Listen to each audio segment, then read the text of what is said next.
Now you see this plastic, right? Malamang. Tingnan mo, sa buhaton ako ng plastic. Joke only. Plastic ka, di ka makaon. So, di kayo sulod. Labay ka sumba. Labay ka dira. Okay, guys, dira bay. Buto ng ulo naman. Okay, so, kana, isulod na to dere.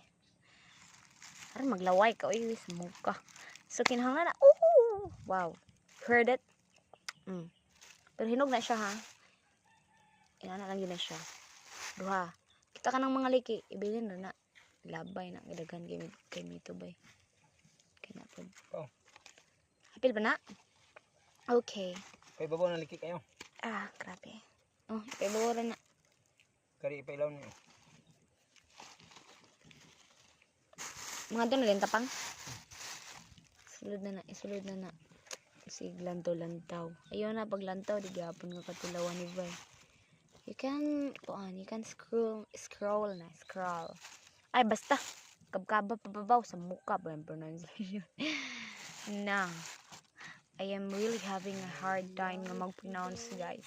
Pero unsay connect sa akong pag-pronounce sa mga kay Mito, kalami ano, bisan pag di ko kawayo ko bala mag-pronounce sa ngalan nga nami kay Mito, wa kay Mito maglaway ra gyapon ka.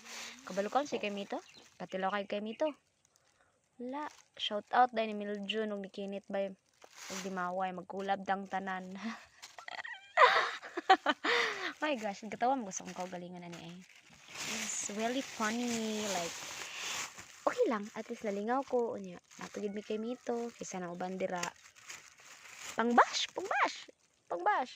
nag nakay kay Mito.